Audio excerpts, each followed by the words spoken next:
வணக்கம். தமக்கு துணையாக ஒருவரும் இல்லாமல் தனியாக இருக்கக்கூடிய ஒருவன், ஊரிலே இருக்கக்கூடிய உலகிலே இருக்கக்கூடிய அனைவரையும் பகைத்து கொண்டு அவர்களை எதிரிகளாக ஆக்கிக்கொண்டு அவர்களோடு சண்டையிட துணிவானாயின் அவனை ஆண்மையாளன் என்றோ துணிவு மிக்கவன் என்றோ கூறக்கூடாது. அத்தகைய நபரை பித்து பிடித்தவன், பைத்தியக்காரன் என்று கூட கூறக்கூடாது. ஏனெனில் மனநிலை சரியில்லாத ஒருவன் தான் செய்வது இன்னது என்று அறியாமல் செய்பவன். ஆனால் இவனோ தாம் செய்வதை அறிந்தே செய்யக்கூடியவன். ஆக இவனை என்னவென்று கூறுவது? இவனை அறிவில்லாத முட்டாள் என்றுதான் கூற வேண்டும் என்று வள்ளுவர் கூறுகின்றார். கூட்டணி அமைத்து நண்பர்களோடு இருக்கும் பொழுதே சண்டையோ போரோ வந்தால் அதிலே வெற்றி பெறுவோம் என்பது உறுதியல்ல. ஒருவேளை வெற்றி அடைந்தாலும் வெற்றி அடைந்தவனுக்கும் பாதிப்புகள் ஏற்படும் என்பது நாம் கண்கூடாக காணக்கூடியது.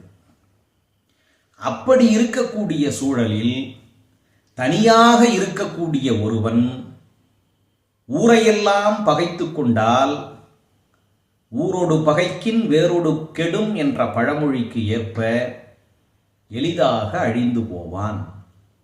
அவன் மனநிலை சரியில்லாத பித்து பிடித்தவனை காட்டிலும் அறிவில்லாத முட்டாளாவான்.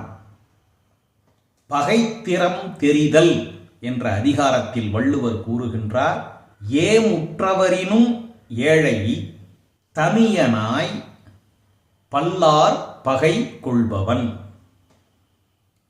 ஏழை என்ற சொல் தற்காலத்தில் பொருளாதார வசதி இல்லாத வறுமையாளர்களை குறிக்க பயன்படுகிறது. ஆனால் ஏழை என்ற சொல்லுக்கு அறிவில்லாதவன் என்றும் ஒரு பொருள் உண்டு. இந்த குறளில் அந்த பொருள்தான் அடங்கியுள்ளது. ஆழ நெடுந்திரை ஆறு கடந்திவர் போவாரோ, வேழ நெடும்படை கண்டு விளங்கிடும் வில்லாலோ, தோழமை என்றவர் சொல்லிய சொல் ஒரு சொல்லென்றோ, ஏழமை வேடன் இறந்திலன் என்றனை ஏசாரோ என்று குகன் பேசுவதாக கம்பர் கூறுகின்றார்.